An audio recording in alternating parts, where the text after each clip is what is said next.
Shalom Ubrachá, e nossa Parashá nos conta sobre o Metzorah, que, como diz o Zohar, o Metzorah é o Motzi Shem Ra, a pessoa que fala mal do outro e que, como consequência disso, o que ele causou para o outro, que distanciou pessoas do outro, isso acontece para ele por meio dessas manchas espirituais, essas manifestações.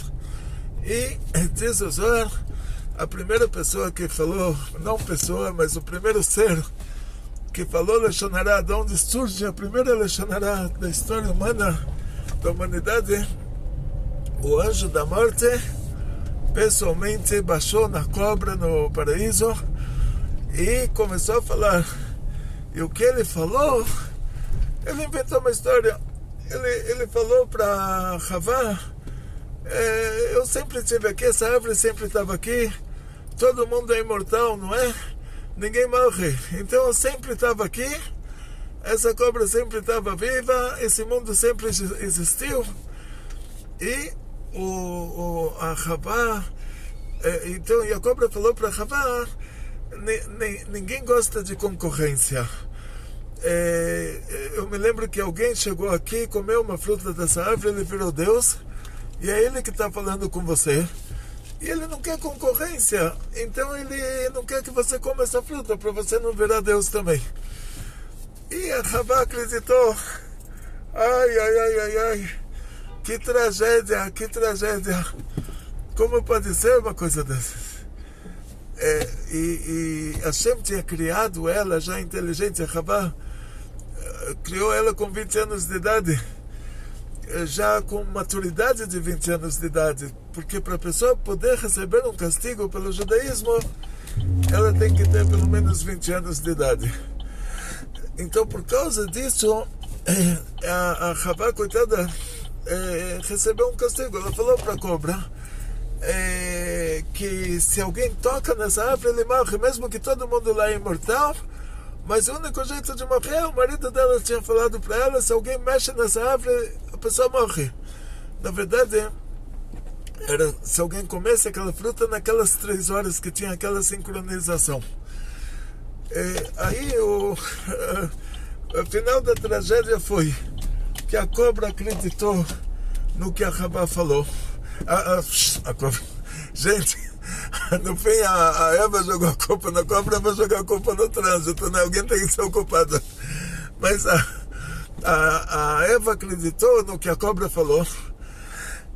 E esse foi o Lashon Hara, primeiro Lashon Hara do mundo, e deu certo. A Havá, ela comeu aquela fruta, deu para o marido dela e trouxeram a morte para o mundo. Então diz a Gemara que Lashon Hara mata 3. Mata o que falou, mata o que ouviu e mata o que foi falado. Então aqui matou a Eva, matou a cobra, matou o Adão. Foi o primeiro Lashon Hara do mundo. Trouxeram a morte para o mundo. Morreram depois os 3. O Adão morreu com 970 anos, a Havá morreu, a cobra morreu. Mas a morte ficou até que chegue, já tem a Geulah e que Hashem tire o Ruach Tuma min haaretz. Então a pergunta, amigos da ONG, pergunta ao Rabino, alguém me manda uma pergunta, fala que bom, então Lashon Hara é uma coisa tão grave, e ainda que eu perquei a voz, no primeiro capítulo fala do Rabban Gamliel, Rabban Shimon ben Gamliel, os netos do Hillel Hazaken, que ele fala, olha, vivi toda a vida entre sábios, porque ele era um neto do Hillel, do grande tzadik. Ele só viveu mesmo a vida inteira entre sábios. Ele não encontrou nada melhor para o corpo do que o silêncio. E a pergunta é, realmente, será que a gente tem que ir até o outro extremo? De tanto medo de falar uma coisa errada, será que a gente tem que ficar quieto? Será que essa é a intenção do Pirkei Avot? Será que essa é a intenção dele? Do neto do grande Hillel, da Mishnah? E a resposta para isso é simples. Chegamos agora na época de Pesach, está escrito Veigata levincha. Você tem que contar para os seus filhos. Sonegar informação no judaísmo é muito grave. Sonegar informação, se a pessoa, Deus deu os 7 mandamentos para Bnei Noach, o Rebbe falou, você tem que contar isso para o mundo inteiro. Hashem deu 613 mandamentos para os judeus, o Rebbe falou, você tem que, lá em Nova York, no meio da rua, ensinar um judeu a colocar tefilim. Em Tel Aviv, na estação central, eu estava em Kfar Chabad, na Yeshiva, em 1978, e a gente, na sexta-feira, enquanto todas as outras yeshivot, a sexta-feira era um dia livre que os meninos tinham, porque Shabbat se estudava também, de Shabbat a quinta, só na sexta à tarde ainda que a gente tinha livre, e era um horário que todo mundo podia ir para a piscina, e todas as outras yeshivot faziam isso. E a gente em Kfar Chabad não. Nesse horário, sexta-feira à tarde, a gente ia para Tel Aviv, para a estação central. Cada judeu que passava perguntava se ele já colocou tefilim, senão a gente tinha já a barraquinha, uma mesa cheia de tefilim, colocava tefilim, falava Shema Israel, ensinava ele a falar Shema Israel. Judeus em Israel, que nasceram em Israel, que só falam hebraico. E a gente ensinava eles a falar Shema Israel. Imagina a situação, vocês não têm ideia do que é Israel, né? A gente fala, Israel, Terra Santa é aqui que você pode estudar a Torá sem ninguém te atrapalhar. Terra Santa é o lugar onde você pode estudar a Torá, ensinar a Torá sem a prefeitura te fechar a barraquinha, né? Que foi o final daquela história. A prefeitura de Tel Aviv não deixou mais colocar a barraquinha lá. E, em outras palavras, vamos rezar força para que tenha Geulah. E aí o mundo inteiro vai ficar cheio do conhecimento divino. Quer dizer que Hashem não sonega informação, Deus não sonega informação. Toda a terra vai se preencher do conhecimento divino.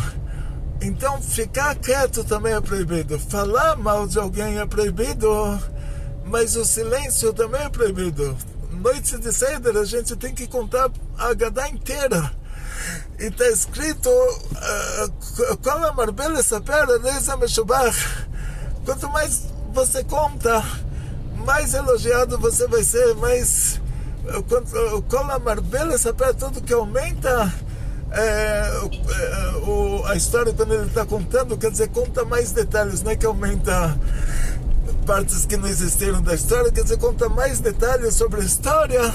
Areza Meshubach, Meshubach quer dizer que ele é mais, a palavra Shebach é que no português às vezes você fala, ele é mais elogiado, ele é mais destacado, ele é mais tudo, quer dizer, Meshubach, que ele é que no português nunca vai ter a palavra certinha, mas vamos dizer o mais próximo a isso, ele vai ser mais elogiado, né? Como então o que acontece é que a Haggadah fala que quando você fala sobre uma coisa boa, você não pode omitir detalhes, ao contrário, você tem que acrescentar detalhes. Tudo que aumenta quando ele está contando, Areza Meshubach. Mas quando Deus me livre, se fala sobre uma coisa ruim, aí a gente não deve aumentar detalhes. Então está escrito sobre o faraó. O faraó sonhou com vacas bonitas e vacas feias. E contou o sonho para o Yosef. O faraó contou o sonho para o Yosef, era um assunto técnico. Naquela geração, sendo que Hashem, Deus, ele se revelou para o Tzadik, que era Yosef, por meio de sonhos. Então toda aquela geração funcionou por meio de sonhos. Quer dizer, Estados Unidos da época, que era o Egito, o mundo inteiro naquela época era do Vale do Rio Indo ao norte do Egito, e os Estados Unidos do mundo era o Egito, tipo a superpotência mundial, e toda a economia do mundo dependeu desses sonhos. Ou seja, o faraó sonhou que Hashem se comunicou com ele por meio de sonhos, porque Hashem se comunicou com o tzadik por meio de sonhos. Aí o mundo inteiro funcionou por meio de sonhos. E o faraó sabia que aqueles sonhos são uma realidade. A experiência dele era essa. Ele contou os sonhos para Yosef, assunto técnico. Ele contou que ele viu vacas bonitas, ele contou que ele viu vacas feias, só que depois que ele contou sobre as vacas feias, aí ele começou a acrescentar detalhes. Aí ele falou: eu não vi vacas tão feias assim nunca em toda a terra do Egito. Então, vacas bonitas assim ele não tinha visto também, como as vacas bonitas que apareceram para ele no sonho. Mas diz o Rav Moshe Weber, as pessoas ruins gostam de falar sobre as coisas ruins. E o faraó, ele era um criminoso. O faraó,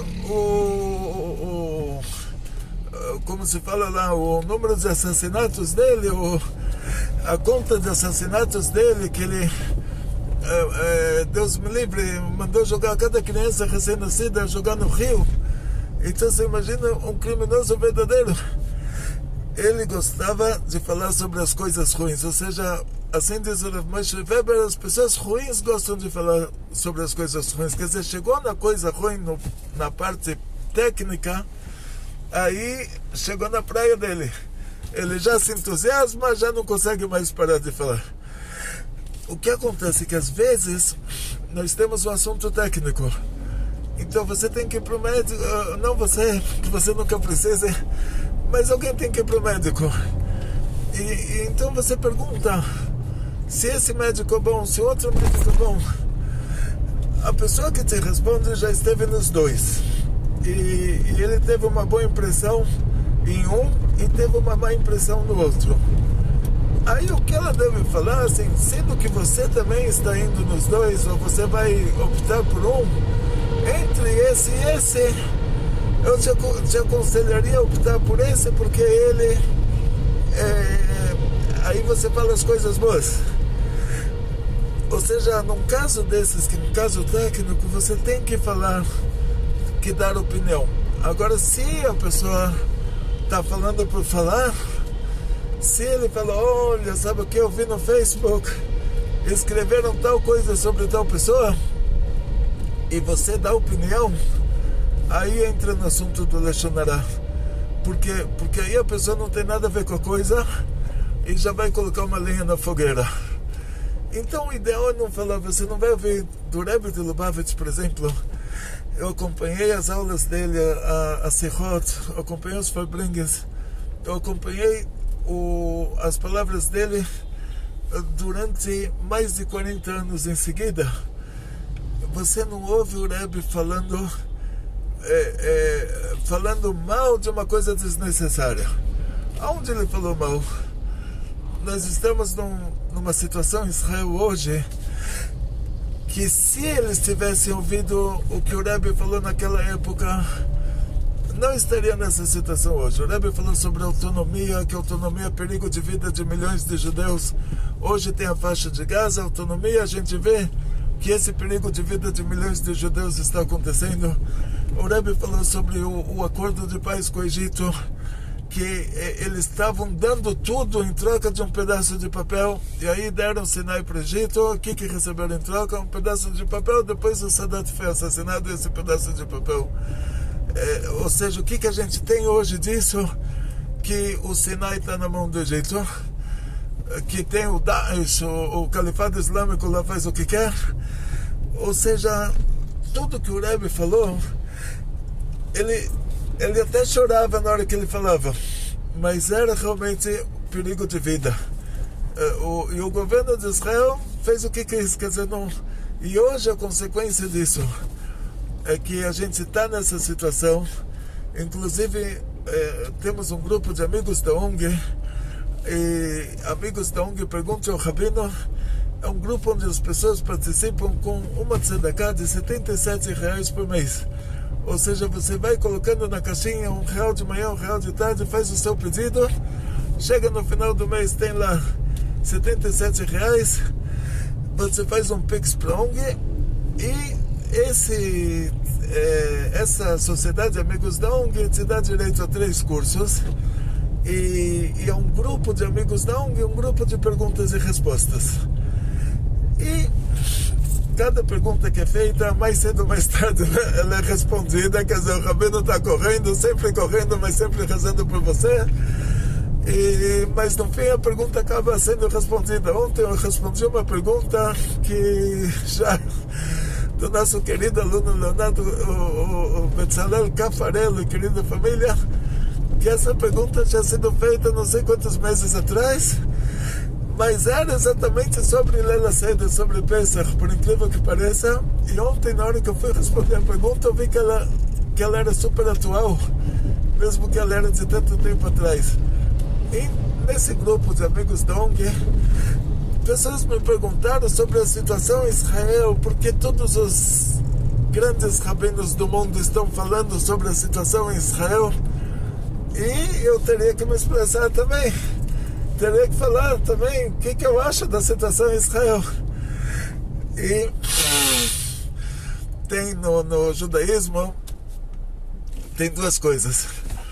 Uma coisa é você não causar a coisa ruim. Você não causar. A Ucrânia e a Rússia se pegaram.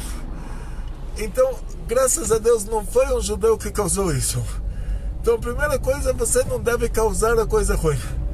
Mas segunda coisa, se a coisa ruim já está acontecendo, aí você tem que fazer tudo para salvar a sua própria vida. Então a Rússia invadiu a Ucrânia.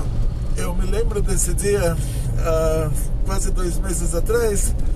O neto do Rav Shaya Weber, se chama Moshe Weber. Moshe Weber, em nome do meu mashpia, mas ele já é um sobrinho neto do Rav Moshe Weber. Foi entrevistado na sinagoga de Kharkiv, e tinham lá 40 pessoas rezando e perguntaram para ele o que ele acha.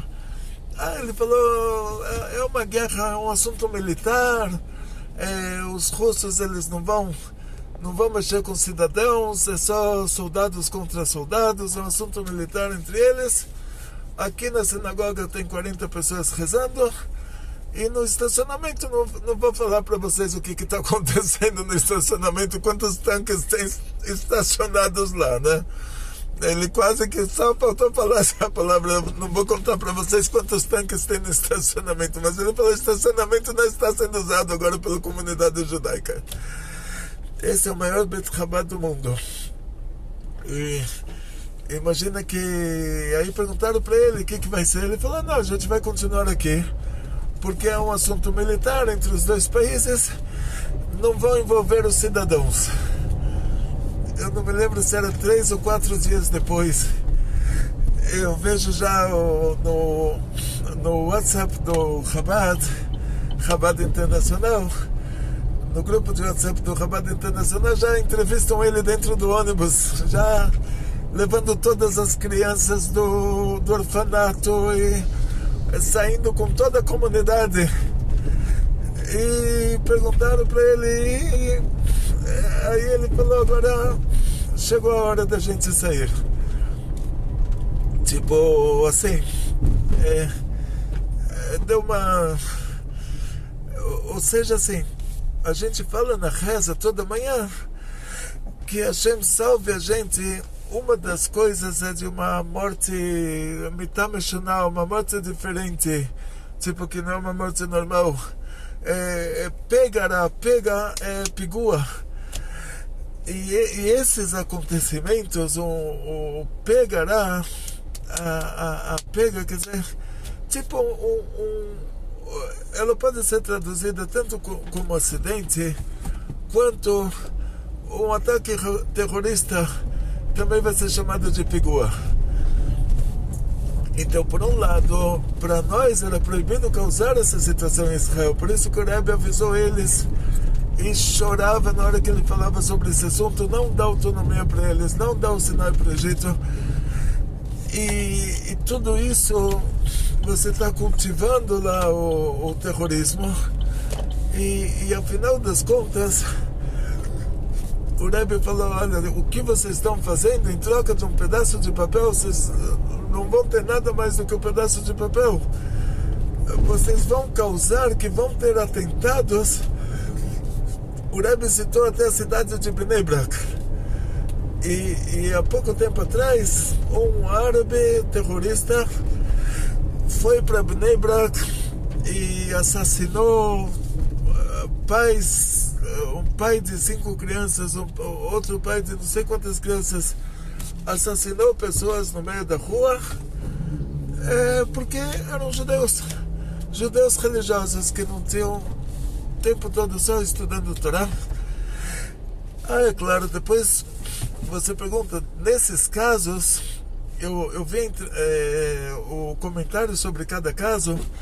Um dos casos era que o terrorista estava embaixo de um prédio atirando, e nesse prédio morava uma pessoa que trabalhava na ambulância, e ele vestiu o colete dele da ambulância e desceu para ver se tinham feridos. Ele pensou que era a polícia que estava atirando, e o terrorista se deparou com ele cara a cara. Ele vê lá o colete de Israel, o colete dele de governo de Israel, né, e apontou para ele e começou a atirar. Ele falou que ele ouviu o gatilho fazer o trac-trac, as balas não estouraram dentro da metralhadora. A metralhadora M16, que não faz problemas. Eu também, em Israel, quando eu estava no exército, também fiz curso de M16. Diferente da Uzi, que trava, que é uma metralhadora porcaria, a M16 era uma metralhadora boa. Não recomendo, mas recomendo que tenha Geulah, Mashiach, já o mundo inteiro troque, transforme as armas em enxadas, em ferramentas de trabalho. Mas o que acontece é que me recrutaram para o exército, né? Então a gente mora num país que tem vizinhança. Deus me livre, que a gente tem que, se a gente não mostra para eles uma autoridade, aí acontece o que está acontecendo agora. E me recrutaram, fiz curso de Uzi, curso de M16. A Uzi falhava, a M16 não falhava. E nesse caso o terrorista estava com uma M16, atirou várias vezes, as balas não estouraram. Essa pessoa da ambulância conseguiu fugir para cima, e o terrorista atirou em outra pessoa, matou na hora. E tudo isso foi visto pelo filme de segurança do prédio, que mostrou isso acontecendo. Ou seja, primeiro é proibido para a gente causar a situação. Então a gente não podia ter dado o Sinai para o Egito, a gente não podia ter dado autonomia para a Cisjordânia. Nós causamos essa situação que está acontecendo hoje. Assim diz o Rebbe chorava na hora que ele falava isso.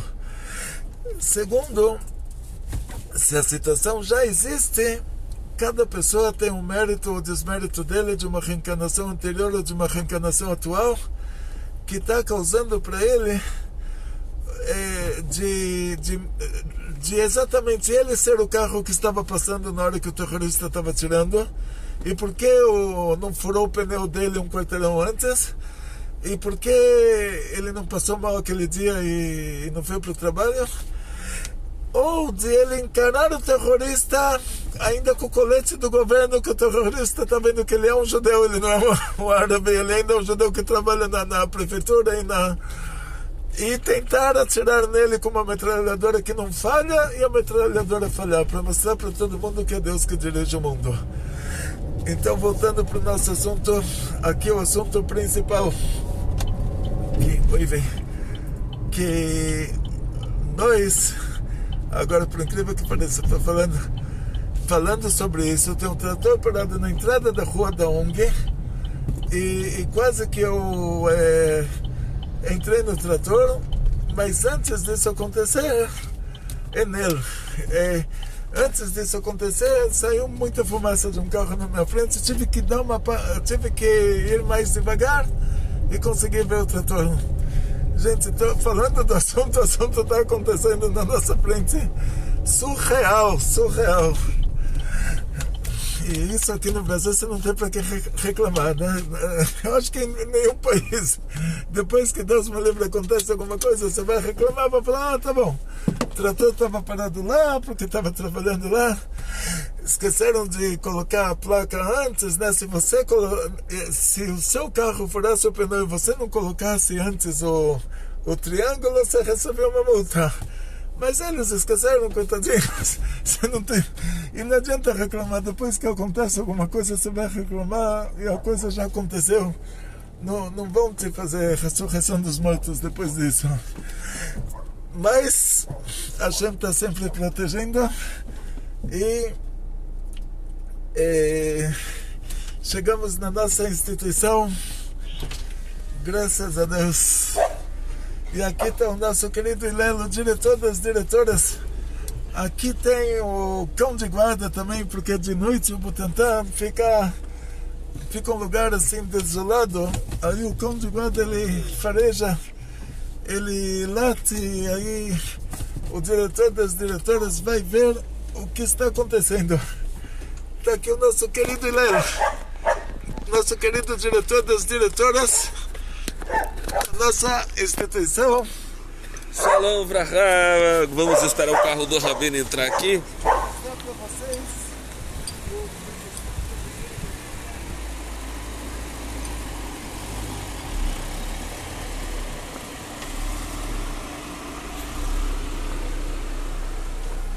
Aqui é o nosso querido Khalil. Shalom pessoal, shalom Rebbe. Opa, mostra agora o que vocês fizeram de novo, né? De ontem para hoje.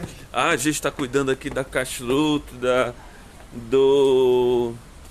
Nós estamos limpando aqui para peça, limpeza para peça. Tudo lepeça, tudo ficando limpinho. Tudo de bom para vocês. Um abraço, um beijo, um carinho da equipe da ONG. Minha filha Camila Poli visita São Paulo. Ela é de Santa Catarina, Rio Grande do Sul, maquiadora profissional. Hoje ganhei uma make aqui. Um beijo. Amém. E agora o principal. Opa! Gente, muito obrigado para todos. Muito sucesso. Shalom, muito sucesso, muita saúde, muito dinheiro, muitas felicidades. Muito obrigado pelo seu apoio. Vekol Tov.